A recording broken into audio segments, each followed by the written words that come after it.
some portion or most of your online training synchronous, meaning live in real time. Now, as long as the students aren't sitting there sleeping while you have them on camera and they're actively engaged in the instruction, you're generally meeting these requirements for regular and substantive interaction. Does any staff have any other comments about that, the interaction in a synchronous environment? If I've missed something, please let me know. If you're doing some of your work asynchronously, of course, that's a piece of the interaction, and that's often happening between the faculty and the students with the content that you've assigned for homework or outside work. Okay, questions about regular and substantive interaction relative to the language schools? Christopher, no specific numbers. Christopher answered this, and for those of you, otherwise, if you don't mind, post to everyone so that everybody can see that. Christopher, thanks for sending that to me. He asked if there's any specific numbers of what constitutes regular. It's not defined that way. A good question, but it needs to be structured in the curriculum. Interaction does not happen by accident. You can't say, well, look, I'm going to post a place for you all can get together for happy hour and get along, communicate, share stories with each other. That does not constitute interaction. It has to be structured into the curriculum. Hopefully that helps a little bit. Let's see, answer that. I think that's good. Okay, good. Let me move on. Again, staff, anybody, if I missed something, jump on in. Oh, I do want to jump in real fast. Haviva had a question or kind of a comment for everybody regarding SEVP and IDL. And we did chat a little bit about this in the webinar last week, but just to reiterate for everybody, IDL does not apply for F1 visa holders. So any IEPs that are offering IDL training programs can do so for non-F1 visa holders. Right, that's going forward. Right now, of course, they can do that. Moving forward, yes. Yes, yeah, moving forward once this emergency is passed. Good clarification. Yep, and SCVP has not given us what that duration of emergency, when that ends, but for ACCET purposes, that kind of flexibility is ending about June 1st. Again, you don't have to throw your students out, but you can't be bringing new students in. Teresa has a question. Again, if you guys don't mind posting these to everybody so you can see them. Teresa, would you mind doing that? I'd like to get some feedback on your question. I'll read it to you in the meantime to everybody. As of last Tuesday, we adjusted the portion of time. Oh, there we go. She just did it. Thanks, Teresa. Can one of you grab that? The portion of time allocated to synchronous and asynchronous classes. Actually, we don't need to be notified as you're moving, as you're kind of adjusting the timing. We don't need to be notified of that. If you're moving from a blended or hybrid program where some is online, some is on ground, again, this is down the line, and that jumps from, if you're approved as a hybrid and you jump to 100%, then we would want to know that. You'd want to contact Christina Rodardi about that and see if there needs to be any kind of formal approval. Good question, Teresa. Okay, I'm going to go back to the outline, talk about the mechanics again. Keep your questions coming. The streamlined application, which we're going over today, for currently approved on-the-ground programs, the fees have been reduced. If this is your first time being approved for IDL, which is true for most of you, not all, but most of you, that fee's been reduced to $1,050 from the usual $2,000. That's good until June 1st. So you're going to want to take care of this piece of business before June 1st.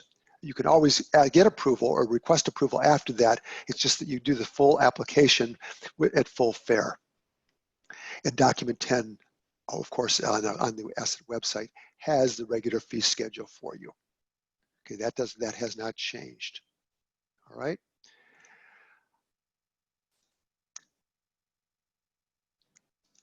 First time IDL application, $1,050. Now, once you have that approved, your institution's kind of been institutionally approved for IDL, but for a specific program. That means that the program that's been approved for IDL can be delivered via IDL, but the application going forward for a second program is substantially less expensive with a shorter application. So for IEPs, this is just a little bit tricky. Stick with me here for now. The Commission is permitting IEPs to submit all of your ESOL programs as one. You'll submit one new program application for your ESOL programs. You could call it that, ESOL parens IDL, something like that would be a reasonable name. And that will capture and permit you to deliver all of your ESOL training programs via distance learning. You do not have to submit them individually. However, your teacher training programs, we've got a little snippet about that. Here we go, right here. TESOL, TEFL, CELTA, etc. Those programs do not come under the ESOL bucket. So if you are doing TESOL, TEFL, or CELTA, and you want to do those online as well, that's a separate program application. Again, it's discounted through June 1st, and I'll tell you how to apply for those in a few minutes. Okay, so for most of you, if you're not doing TESOL, TEFL, or CELTA, or teacher training, one new program application for all your ESOL programs is all you're going to need to do. Questions about that? Clear as a bell? Okay. Hey, John? Yes, please, Scott.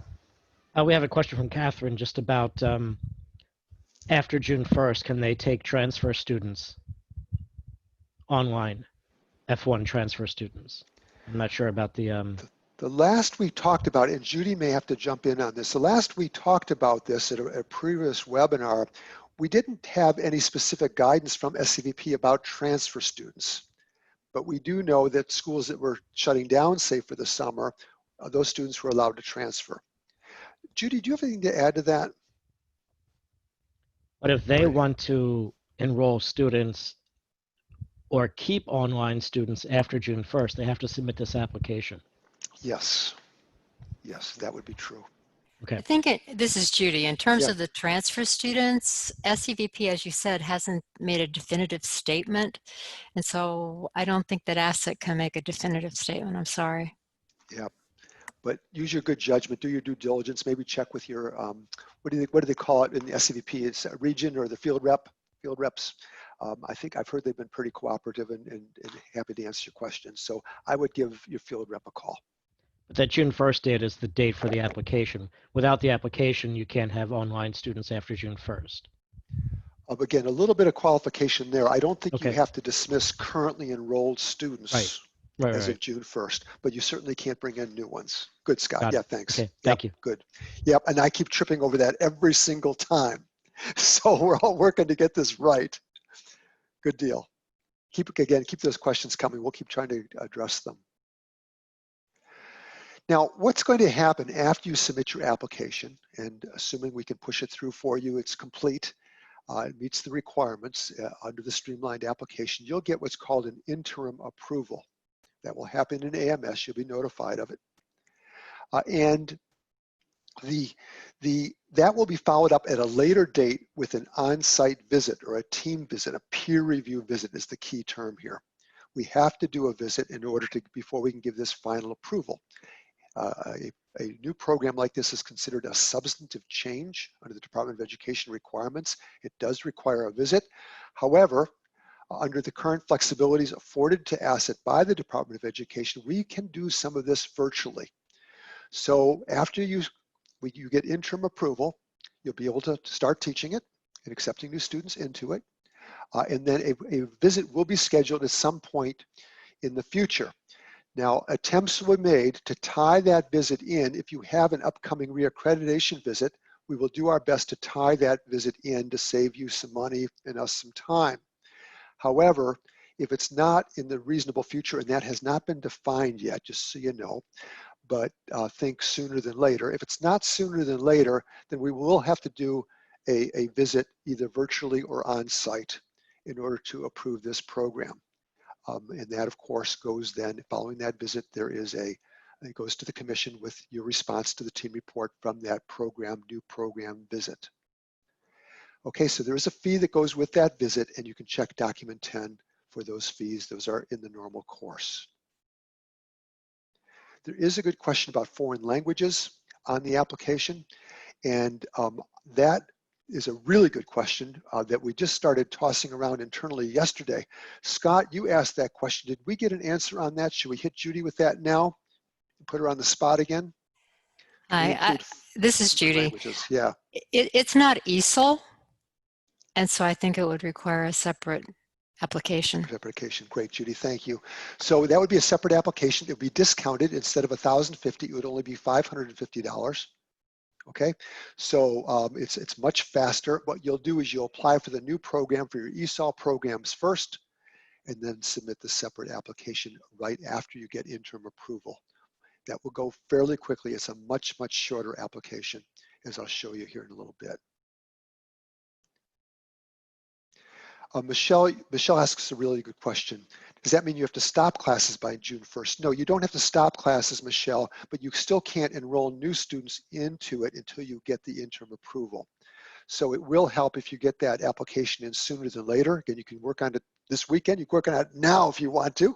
If I get boring, you can jump right in on it. Get it in, give us a little time to process, and we'll be processing. The whole team is going to be dedicated to this task. So we're going to try to do our best to keep that gap as small as possible. Okay, but you do not have to stop currently enrolled students as of June 1st. You may continue to teach them. Sean, the site fee is not discounted. However, we are providing some relief for virtual visits because there's no travel. Now, I think some of the visits we're doing are being discounted for $400, something like that. All right, so it will be a little bit less. The on-site fee, if we submit applications, no, there's not separate on-site visits for each program. Really good question, Macy. It's the first time approval for IDL, which is a substantive change that requires the visit. For separate applications for additional programs, for example, foreign language training or the teacher training, do not require a separate on-site visit. Okay. Someone want to grab Sherry's question. Continue to teach them online after June 1st, even if they're F1, if they're currently enrolled. Okay, if they're currently enrolled. Good questions. These are really coming quickly. We'll keep at it. This is Judy again. In terms of what is defined as the emergency period, the end of the emergency period, SCVP hasn't been definitive about that. But we'll let you know when we know. Yeah, they've called this duration of the emergency, so it's fuzzy as can be. We don't know when that's going to end, but we do know that you don't have to throw currently enrolled students out as long as this duration of the emergency, quote unquote, continues. Currently enrolled students F1. Again, we don't know when that's going to end. Okay, good question. Okay, I think we've covered the basic mechanics so far. We've got some screenshots for you coming up as well. So let's assume that you're not already approved for IDL. Some of you may be, but let's assume you're not currently approved for IDL delivery, and you would know it because you would have paid for it before. You would have an IDL ACER type in your profile, which you can check in AMS in the profile. It would say interactive distance learning. Again, you would know this already. So if this is your first time, you're going to be applying for a new program, and in AMS it's going to look like this. When you click the new program application, so you'll go to your dashboard under available documents and forms, application for new program. Now I realize this program module went live about a year ago in AMS, and if you have not applied for new programs since then, this might be new to you. It's not much different than doing your annual reporting or your ACER, so not much different from that at all. So you're going to go to your dashboard, available documents and forms. You can apply for a new program. You're going to give this program a name. It should be, now, because ESOL programs are allowed to be applied for as one, give it a name. Ignore this little bullet right here, this little call out, ignore that. Give it a name, something like ESOL. You can determine what that is, but make it clear that this is comprising your ESOL programs, and put in parens IDL.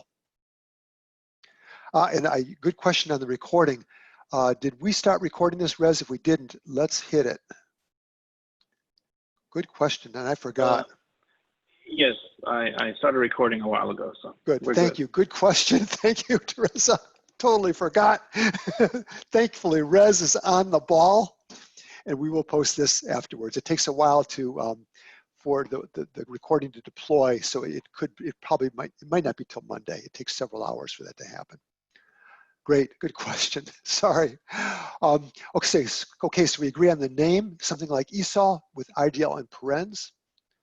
And in your case, you're going to be checking intensive English right here. And you're going to check first IDL COVID. Don't use the one that I crossed out here, right there. See that button? First IDL COVID. This is the special one. This gets you the discount, okay?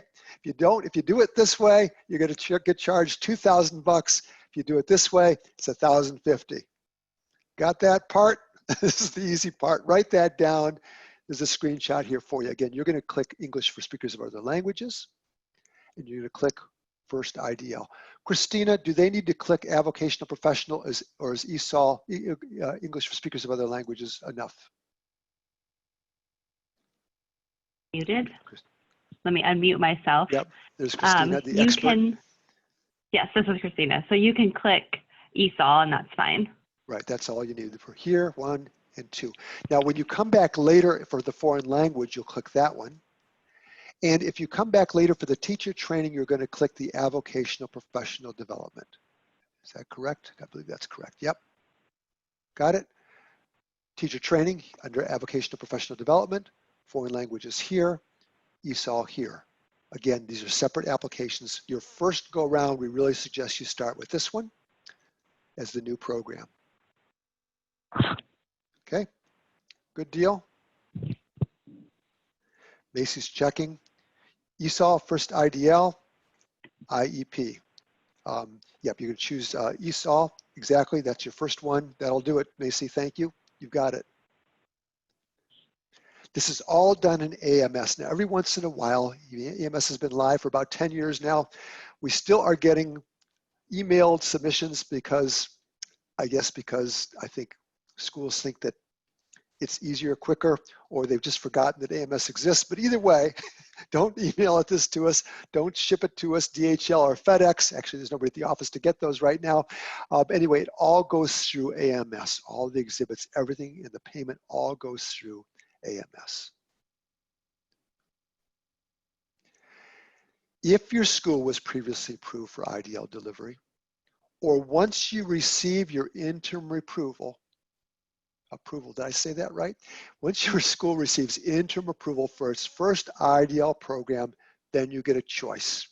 Now this gets a little technical, but stick with me for a second.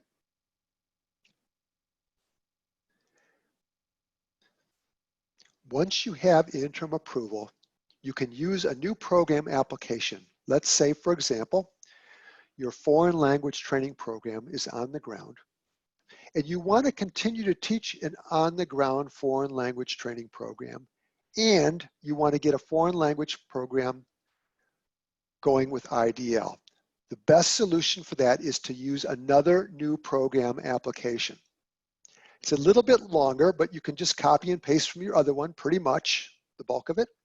It's going to be the same cost. It's going to be $550. And this time you're going to choose, in this case, the foreign language. And this time you're going to choose the IDL iteration. Okay? This gives you the reduced pricing right here. This drops it to $550. If you do another first timer, it's going to be $1,050. So your second time around, after you have interim approval, you'll submit it as a new program, give it the name, TESOL, CELTA, whatever it is, IDL in parens, and check this button, IDL iteration COVID. That gets you the discount. Now, if you are simply moving an existing on-the-ground program to distance learning, you're not going to be running two separate programs. You're going to move your current on-the-ground TEFL training program online, whether that's fully online or hybrid, meaning partly online, partly in residence. Then you can apply for a program change. This application is significantly easier, same price, $550. And it's accessed in a little different spot. Under documents and forms, you'll choose application for program change.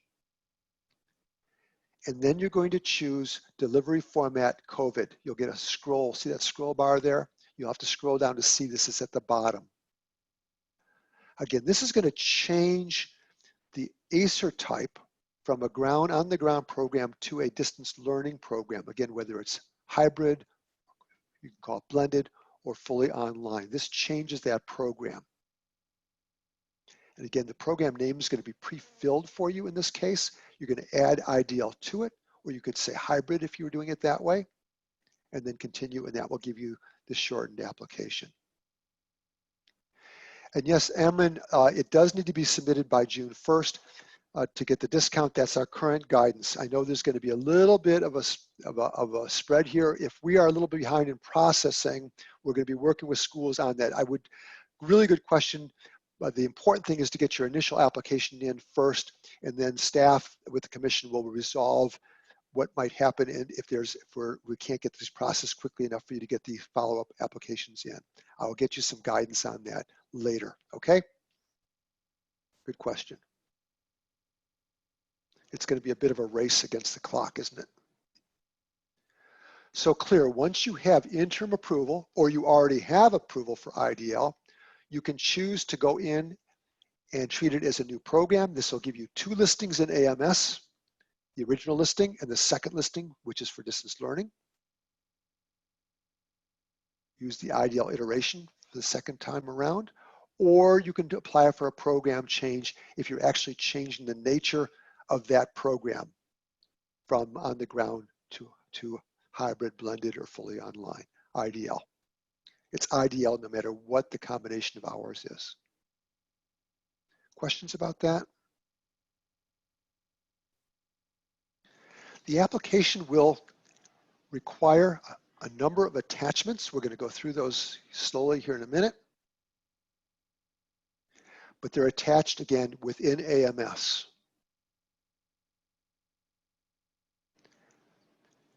Very much like an application, if you are a relatively new school that went through the AMS application process, you're familiar with the term reverted.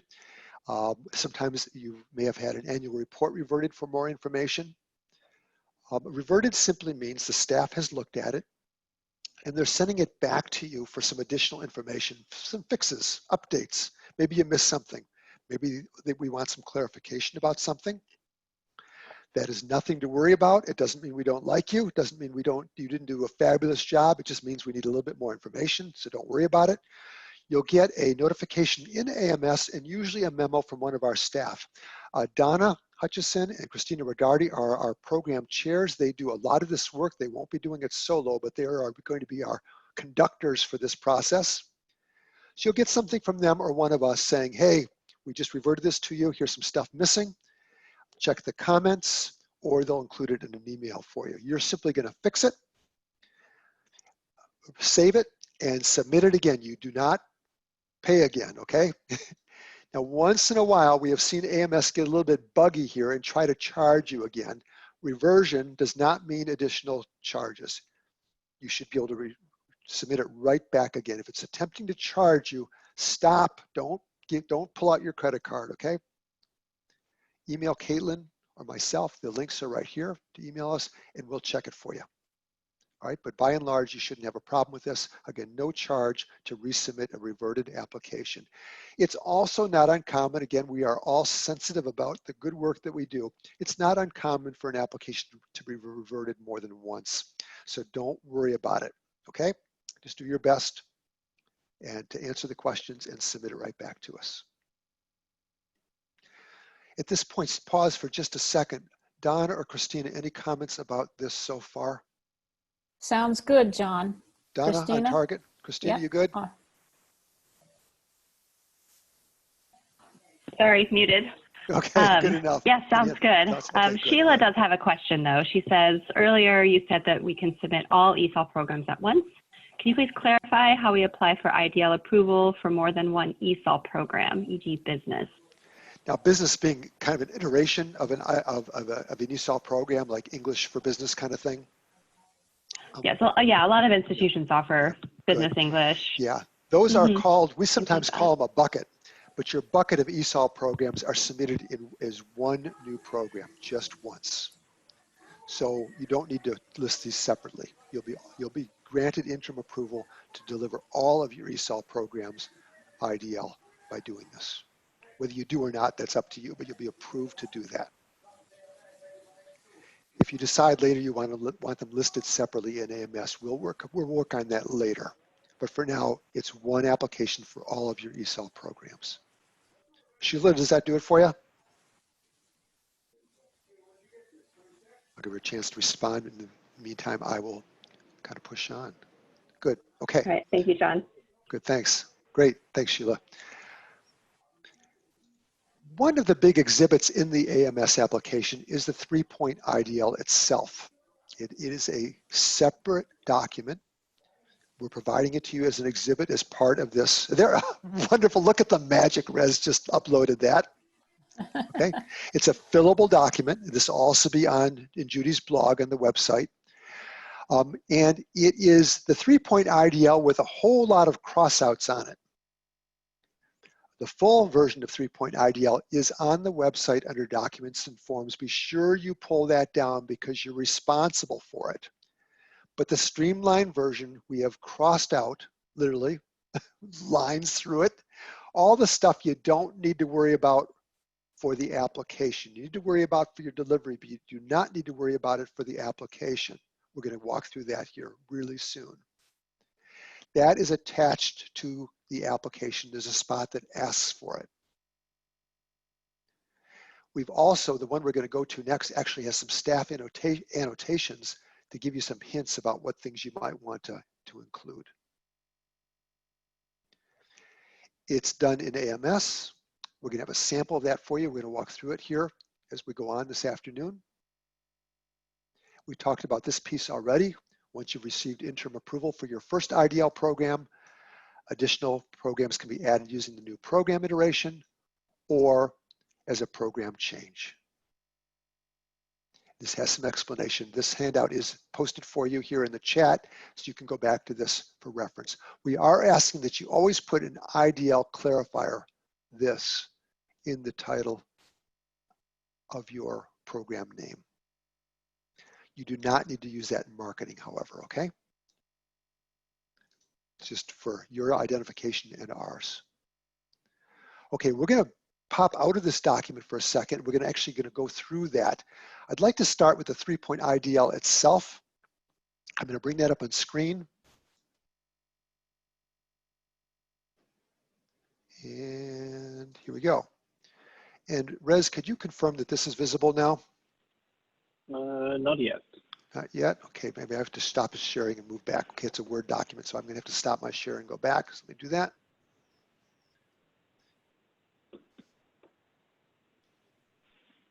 And here we go. Now do you see it? Okay, we're good. There we go. Yes, sir. So here's the 3-point IDL. Right here, you can see it in the header. The full version of this is on the ACCET website under Documents and Forms. Most of you are familiar with these ACER's field-specific criteria documents, these dedicated documents, because most of you have done one for ESOL already. So you're familiar with how these work. Ordinarily, these are integrated into your ACER when you're going through an initial or reaccreditation. The questions from these documents are integrated right into the ACER itself. And the next time you go through accreditation, that same will be true for you. But for now, it's a separate document. You're going to use the streamlined version, which we're posting for you today. All the text in green highlight are staff notes. It does not mean it's required. It means these are staff tips, prompts for you. Okay, that's what they are. Even though we provide a tip, it doesn't mean you have to answer it. It just means we've provided the tip. Clear as a bell? Sean asking us if you missed the posting. I think Rez just posted that for you a moment ago. The application itself is an AMS. We have not gone to that yet. Right now we're looking at the IDL. I think that's what you were asking, Sean. We'll be getting to that shortly. Everybody has to fill this out for a first-time offering. You do not have to do it again for a second-time offering. Once you get interim approval, you do not need to fill out this document again. I'm going to scroll down, give you an example here. Here's mission. This is the specific field criteria required by the commission. And here is the question that this is asking. So you'll have to answer this question. Why are you doing it, basically? How does it serve your target population? You'll have an explanation, of course, that you're kind of forced into it because of COVID. That's a piece of it. Keep in mind as you do this so that you are applying for approval over the long haul. So your rationale should, while it certainly can include COVID, you want to talk about your rationale over the longer term. How does this fit into your overall mission? Why are you doing this? Again, the green are staff notes, staff prompts. Now, these are mostly based on the prior webinars that you've attended with ACCET. These are things that shouldn't be new to you at this point in time if you attended the prior webinars. These are considered best practice, what common elements of distance learning programs, things that we typically see. You are not bound by these green bullets, okay? You are bound to answer these questions, however. I'm not going to go through each of these again. Here's crossed out. You don't have to respond to this one now, but you are responsible for it as part of your program implementation and the on-site visit. Again, standard applies, but you don't have to respond to standard 2A. Here's an example of a standard 2B where we've only crossed out one of the questions, but left the other one. All right, so again, you only have to answer the question that's not crossed out, and again, some staff tips about how to go about this. Now, I don't want to go through each of these now. That would be boring. If you have a question about it, please pop it in. Let me just scroll through. Staff, do you have any comments about any of these as I kind of breeze through this?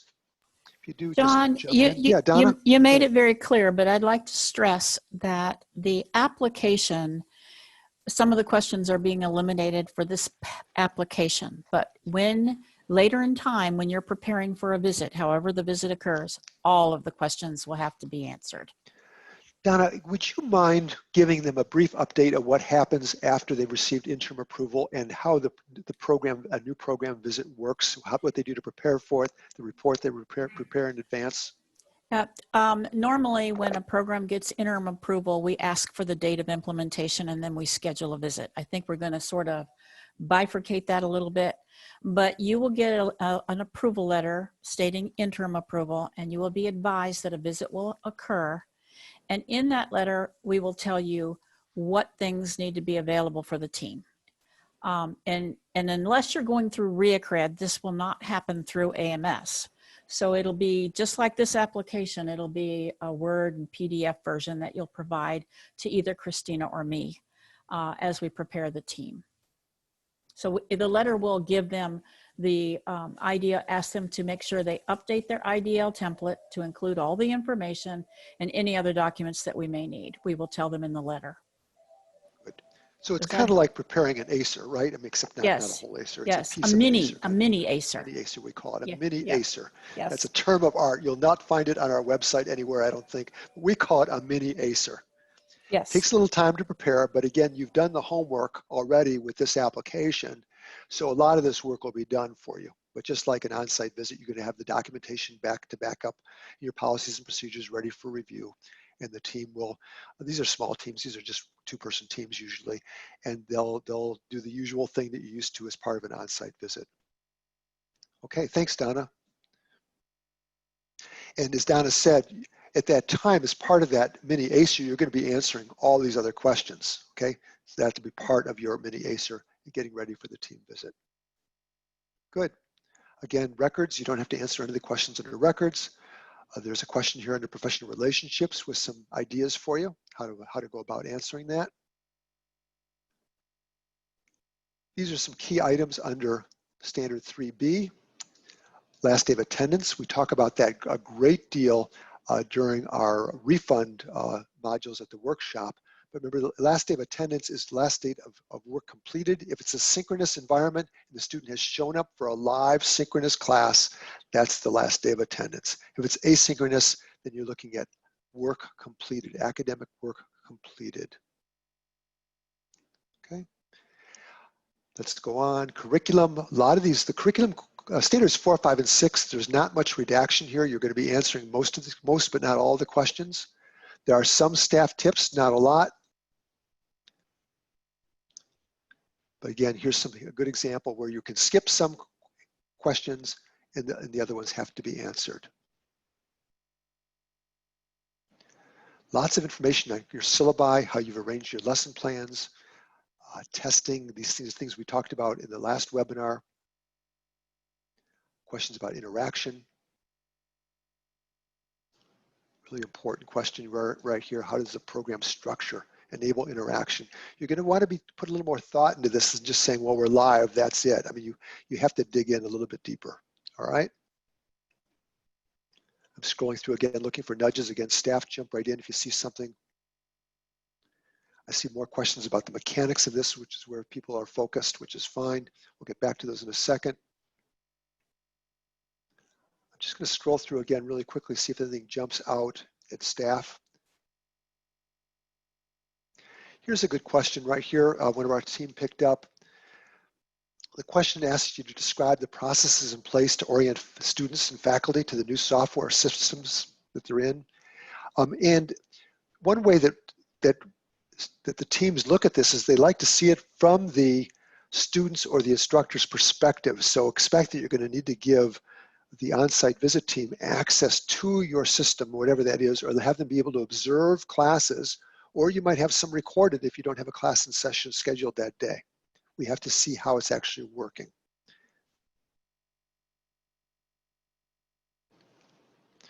Qualifications of faculty is a big deal. Now again, you've got some experience now, because if you've been doing this for the last month, and you're going to be doing it this spring, you will by this time have faculty and supervisors with some experience. That certainly counts because you've probably learned an awful lot already. So you're going to tout that, but you can talk more of, of course, what kind of ongoing training and development you're going to do for your staff.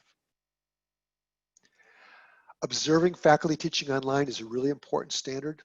This may not have occurred to you as being important. I think we covered that in the webinar last week. Be sure those systems are clearly defined and laid out in policy. More on faculty orientation and training. Admissions becomes important as you begin bringing new students in. The students you have now know you, they love you, you're on a first name basis, they trust you. When you bring new students into a distance learning environment, that relationship can shift a little bit. You may not have ever met them. So you have to think about what changes you'll make to develop those relationships with those new students, get them comfortable in this environment. Give that a lot of thought. Otherwise, you're going to have some unhappy campers. Are there any special requirements for online students? Maybe, maybe not. And how do you go about providing the services that you need to provide to students? Counseling, registration, how do you do testing? How do you know the students who you think they are? How do you protect their privacy? These are all important questions under Standard 7. How do you provide your students services? Think about this quite a bit. Give us some good detail. How do you handle students that might be unique? Students at risk? How do you work with students who are falling behind or struggling? Important piece. Attendance tracking is an important piece. Again, if it's live, you're taking attendance just like always. In synchronous environment, you might be tracking instead their work completed. Documentation has to be complete just as it is for students who are on the ground. Standard 8C, a very important document for a standard for IEPs in particular. How are students progressing? Those things all still apply. There's no change. And there might be some unique things you need to consider while you're online.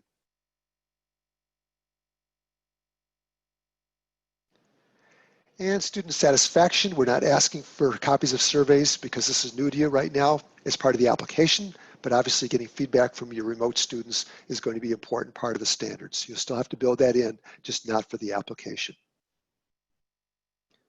And we won't ask you for any completion information as part of the application, but just remember that the completion rate benchmark of 67% still applies on a per program basis annually, even though they're online. And if you're losing students very quickly or faster than you would ordinarily lose a student on the ground, then you need to look at that because the commission is going to be concerned about that.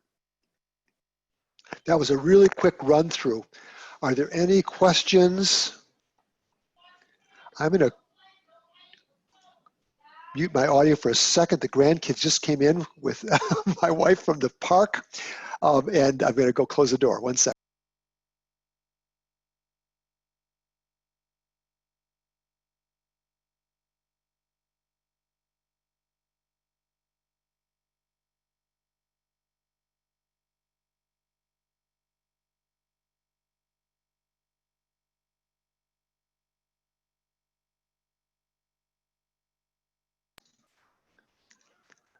I'm back. Like a lot of you, we're taking care of grandchildren, babies, kids, everybody's doing their own thing, and things just got a little bit crazy, but hopefully it'll quiet down.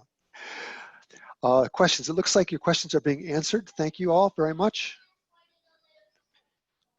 I want to see if there's any other questions about this document before I take it off screen. And we're going to get to the exhibits here, other exhibits as well. And you will attach the 3.1 as an exhibit. And I'm going to show you that next. Okay, I'm going to take the 3-point IDL off screen, go back to our meeting agenda for a second. Stop the share. Let's go back to the meeting agenda. Let's see where we are. Okay, so for the new program application, you are going to be including the 3-point IDL as an exhibit. We're going to walk through that application next. Let me see if we missed anything here. We saw how to access that earlier, how to actually find the new program application in AMS. Lost the chat board, coming back, thanks.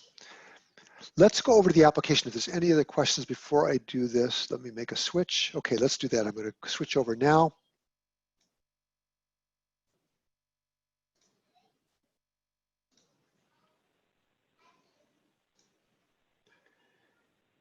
And let's find the new program application. And Maris, give me a thumbs up here if this is visible now. New program application.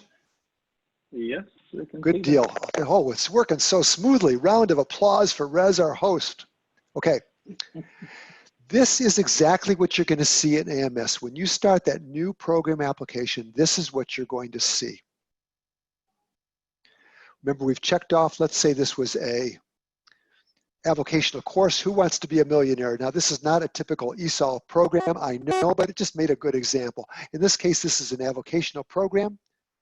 It's going to be interactive distance learning, but this screenshot just beat the upload to AMS, so this is a little dated. Right now, you're going to be choosing first IDL COVID or IDL iteration, like I showed you on the other screen, and that will appear right about there. You're going to click off the first time IDL application COVID. That'll get you the discount. You're going to have to put the CIP code. It can be exactly the same as you use in your currently approved programs. You can just look in AMS if you don't know what that is. Look in your program listing in AMS. You can copy that same CIP code. You haven't had any graduates yet. You can leave that blank. The delivery method is going to be IDL or hybrid, if that's what you're planning to do. You can leave this one blank. This is an kind of older prompt for how much IDL you're doing throughout your institution. You can just leave that blank. It's confusing. You do have to answer this one, the percentage of the IDL program length. Now back to the Kat's question from the beginning of the webinar, hybrid, blended, what's the difference? You're going to put the percentage in there. If this program that you're applying for is going to be 100% IDL, only IDL, then you're going to put 100 there.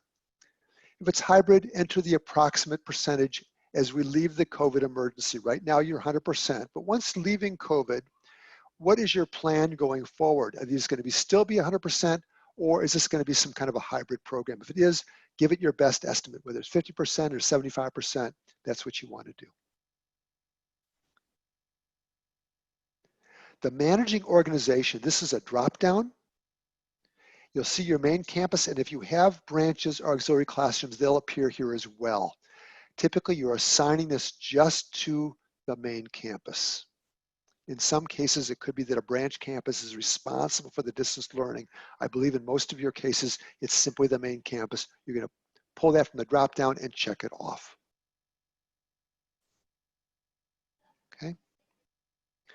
Let's see if we asked these questions. Brad, Sean, should we estimate post-COVID? Yes, estimate post-COVID. Yep, good deal. Thanks, Sean. Program hours. If you're using the ESOL, I'll call it a bucket. All your ESOL programs will be lumped in together. Those are different hours. Click hours vary. That's the best way to tag this for now, okay? If all of your ESOL programs are all identical in length, then you could put the number of actual clock hours. But otherwise, hours vary is probably the better one. Your method of enrollment, be careful with this, please. If you are currently reporting your programs on your annual reports in booking weeks, then click per week. If you are not doing by booking weeks, if that's not the way you enroll and if that's not the way you do your annual reporting, click the default, which is program. Is that clear? If you're reporting for, this affects annual reporting directly. If you choose the wrong one, we can always fix it for you. But when you get to your annual report, it's like mind-boggling inaccurate if you have the wrong one checked, okay? So if you enroll by booking weeks, per week is the way you answer this one. If you're enrolling by program, then that's how it goes. If you don't know, that's a good question to shoot to Christina by email. Okay. Christina, do you have anything else to say about that before I move on? It's a little thing, but you sure don't want to have it wrong. No, that's a great question. If what John said, if you have questions about it, we can talk offline. Yeah, good. All right, great. What if you enroll with booking weeks and hours? For this purpose, Wendy, within the ESOL bucket, I'm going to suggest you choose hours vary for now. We may want to separate those later, but we don't want to bog you down with submitting a whole bunch of new program applications or program changes right now. If you're using the bucket for ESOL, just choose hours vary. Okay, great, thanks. Again, we'll have to sort that out later, so keep that in mind. That's relatively easy to do.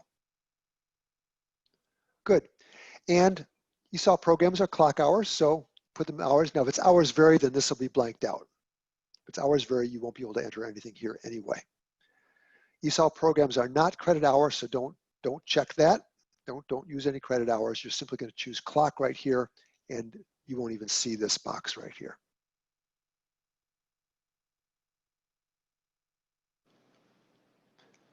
You can leave hours and enrollment blank for this purpose. If you are required to be state licensed, we'll need some kind of an approval here or the exemption. You may have the exemption on file from your last reaccreditation application. You could use that as well if it's recent enough. If you're licensed, then your most recent license gets attached here. If you have more than one location, you'll have a drop down here to show that the distance learning program is being offered at one or more locations. Again, that's if you're enrolling for those locations that include them. In the program list in AMS, it'll assign the program to each of those locations that you check. If it's only coming out of your main campus, then just change main campus. This does have implications long term, because if you have multiple branches and they're being visited as part of your accreditation, and they're each tagged for IDL, then an IDL specialist in the future on reaccreditation visits will be added to your team. You don't want to pay for that person if it's not really happening at that branch. If it's hybrid, it will be happening at that branch. But if it's fully online, only coming out of the main, only assign the program to the main. That's a little bit confusing. If you have questions about that, please shoot. Probably Christina would be the best person to send that message to. Okay, ordinarily it's just assigned to the main if it's 100% online. If it's hybrid, ordinarily that would be attached to the branches as well. Julie, that's a really good question. But you're teaching, for now, you're just teaching everybody together, they're combined. But going forward, if you're planning to continue as hybrid at the branches, then you would want to check all the branches. If the fully online iteration of this, if you're planning to do that, is only coming out of the main, then just check the main. Again, we can, if that turns out to be not the better decision for you longer term, we can change that quickly on request. But for now, I would only choose the main if that's where it's emanating from. Hybrid, you must assign to the branches because the students are being enrolled there. It does ask for a rationale. The application will not permit you to go forward without some kind of a narrative here. We put a sample in there for you, but you could put market needs, whatever you want to as a simple rationale. Throughout the application, you're going to see this prompt, no supporting documents. All that is an AMS placeholder, meaning that nothing is currently attached. Once you attach something as an exhibit, that little no supporting documents tag goes away. So I've only added this note here the one time, but as you go through the application, if it says no supporting documents, it simply means that you have not attached anything yet. It doesn't mean that attachment is or isn't required. It just means there isn't one posted there yet by you. This is the first page. Right now, we've covered the first page of the application in AMS. At this point, you'll be prompted to save and proceed. You can save this anytime you want to and go back to it, not a problem. And then you can choose the tab of supporting documentation. What we've done is annotated this for you as to what pieces you need to complete. This comes, if you're interested, from document 25.idl. It's on the ACCET website, but 25.idl is integrated into the AMS application, so you don't actually have to go and look at it. What we've done here is indicated which pieces of that you have to complete as part of the streamlined application and which ones you can skip. In the real application, you won't see these little annotations, okay? So keep this document. This is your guide as you go through the application. So the first one's required. Look familiar? 3.IDL, anybody seen this recently?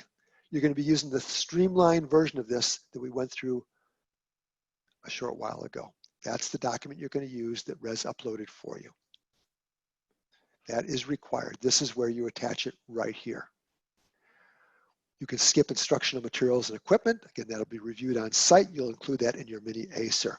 You do not need to include document 6s. Again, you'll have those available on site or included in your mini ACER. Employer questionnaires, this doesn't apply to you. Program information, this is identical to the currently approved program. That's the reason you can skip it. Document 25.5, and Christina, jump in if there's any other comments about this. This asks you for all the courses that make up that program, okay? The courses that are part of the program. You don't need to include every course for this. In the streamlined application, just put a sample of 3 courses. If it's a TESOL program, for example, and it only has 1 course comprised of the program, then that's all you need to include. You don't need to make anything up, okay? But most programs have multiple courses within them. Just include 3 samples and it's going to show the equivalent clock hours, the timing for each subject. Okay? This program is something you've done before. Credit clock hour program. You're going to do document 25.6A. You are not credit hours, so this is the only one you're going to be worrying about. Scott's asking about courses being the proficiency levels. Who would like to answer that? I'm going to wait for a volunteer because we have way better qualified people to answer that question than me. Looks like a trick question. No one's typing, Scott. You have to get some help on that. We'll come back to it, see who gets brave and jumps in. Document 25.7 is required, so that document 25.7 is on the ACCET website. You'll need to grab this document, see what it asks for, attach it with any exhibits that go along with it.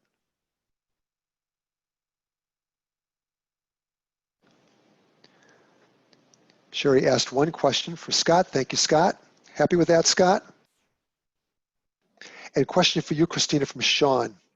Could the syllabus and curriculum for each of your levels be submitted instead of 25.5? I think the answer is no. Christina, you want to help with that one? That's correct. If you think it would be helpful to submit the syllabus, you're welcome to attach it, but the 25.5 extracts the most important information from the syllabus that we would need to facilitate review of the of the Don't course. overdo the exhibits. I would be a little bit conservative in how much you send to us. Great, thanks, Christina. You're welcome. A catalog addendum. Now, if you're not state licensed, you probably don't have a catalog, but you can provide the marketing information, the student handbook, whatever the information is that provides things that are relevant to this question. Basically proving that students have been informed of what they're getting into.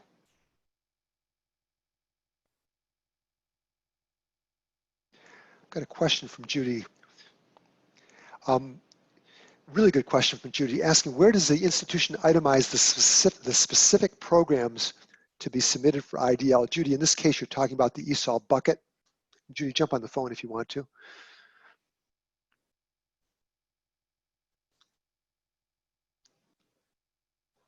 Yes, this is Judy. So if an institution only wants part of its ESOL offerings to be IDL, where would they itemize those programs? I would probably attach it with the rationale, or really in any one of these pieces where you can attach a document. Again, Christina, would you like to weigh in on that one quickly?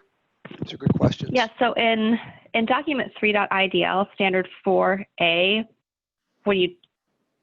standard 4A asks you to specify which program/courses will be offered via IDL. So you can also reference it there. That's a good spot. Why don't we just settle on that one?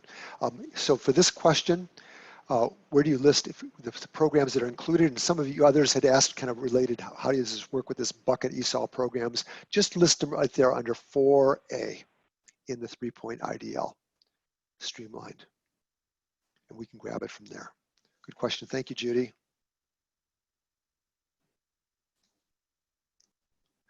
I think Scott's question, yeah, good. Scott took care of that. Excellent. Thanks, Scott. Let's see what else. Then we asked for money. There's the $1,050 we talked about as the new program application. And that's it. It's not terribly difficult. Those of you that have been able to attend these webinars, you've been pretty well prepped. You're doing things now. Again, just a reminder for the 25th time that all the standards as part of 3-point IDL, you are accountable and responsible for those, just not for the streamlined version, all right? So we've cut out a lot of this to make this as simple as possible for you, getting the information we absolutely have to have for this. Okay, let's duck out. Any other questions on this particular, the new program application that I can answer for you now? And we're going to jump over to the new program application. I'm sorry, the program revision application. Let me stop sharing. And I'm going to go back now to different screen. And let's see if I can find it. Program change. Here we go. Now, this is a program change application. Remember we talked about that Who Wants to Be a Millionaire course. It's already approved. Let's say you already have approved that as an on the ground. Okay, or it could be your TEFL program, one of your teacher training programs, okay? It's already approved on the ground and you want to convert this. It's not a new program. You want to convert it. You're saying now and forevermore, this is going to be IDL, either hybrid or fully online. If that's your decision and you're already approved for IDL, because you've already submitted a prior new program application, or you've already been approved for IDL, at least with interim approval, you can then go in and use this program change application. It's the same amount, $550, and you can convert it. And it looks like this. You've requested a change in instructional delivery. There's a drop down we had in the outline showing you exactly where to do that. You're going to choose the change in instructional delivery, and it has that COVID kind of a tag with it, so you know you're hitting the right button. You're not going to change the name of the program. That survives, but you're adding the IDL as a clarifier in parens. This is the way it will appear in AMS going forward after interim approval. Please, no other name changes. This is pre-filled in for you. AMS knows that this program is already approved, so it's filling in the information for you. By and large, you're going to leave that alone. Same routine, Last date of graduating class, you haven't had one from the IDL yet, so just leave it blank. Same deal with the program hours. This will be pre-filled for you. Don't change it because it's the same program. This is not a new program approval. You are only changing the delivery method. So the rest of the program is intact. Okay, you can do this for foreign language programs or teacher training programs that you want to convert.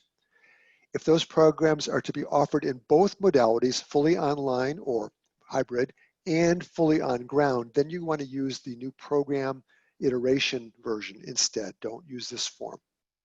This will convert that program to IDL.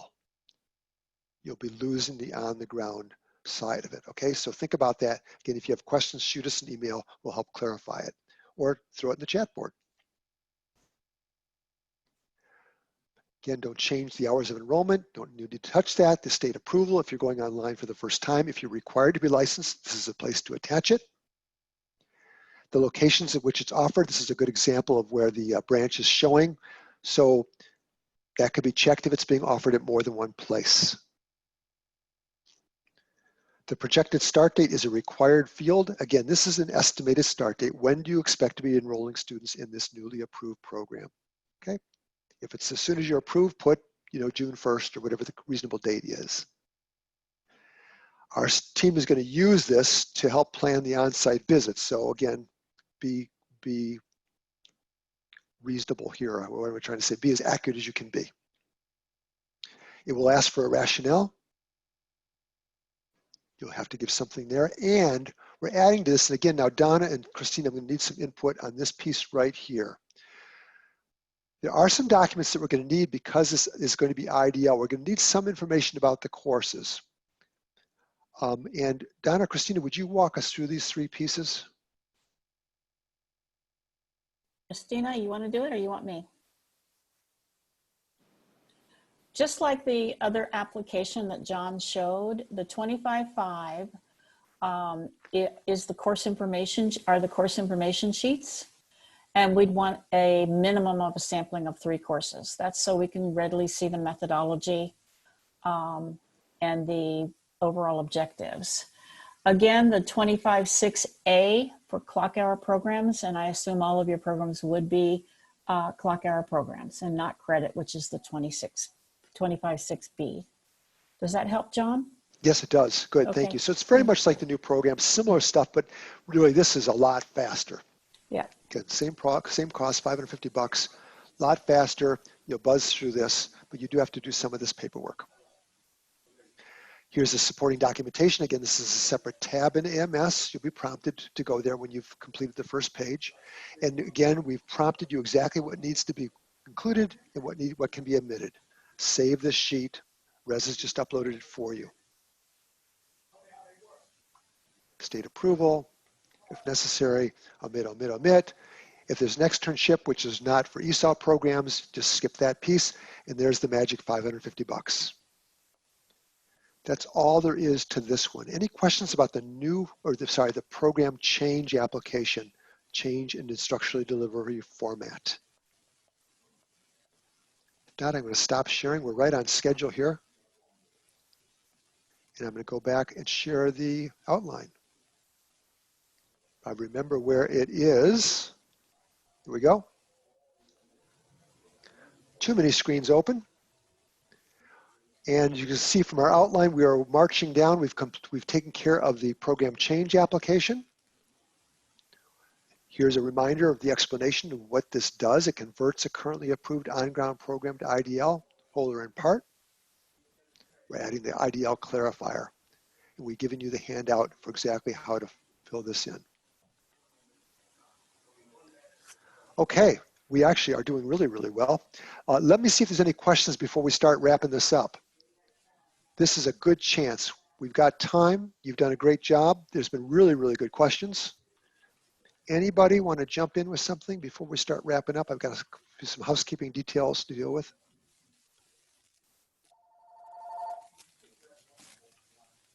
And Sean's question about the pricing, the virtual visit, if we're able to conduct this virtually, will be reduced.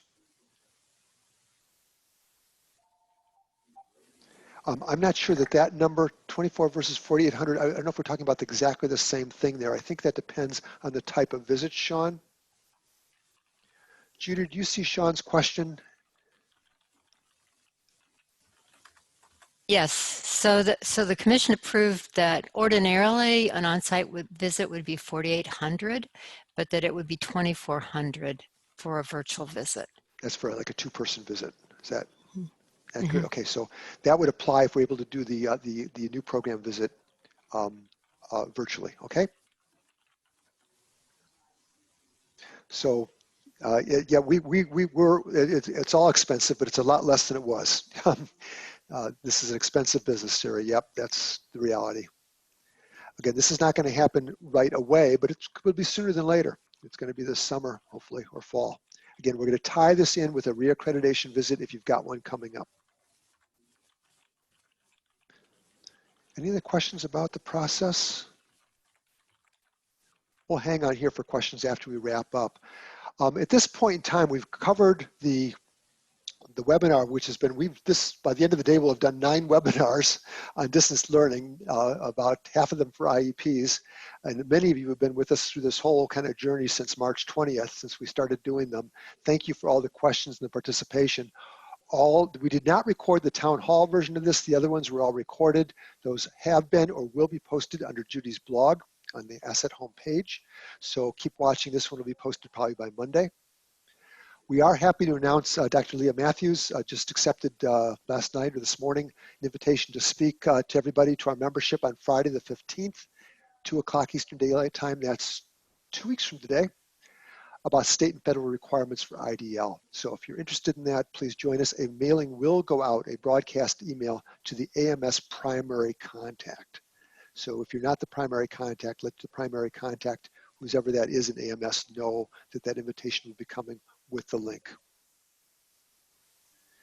And with questions, as always, we really try to be responsive. We're just as crazy busy as you are, but we really work at this. If you've got a favorite ACCET staff member, everybody's got their people they know, no problem. Ask any of us. We'll either answer the question or direct you, get the answer for you.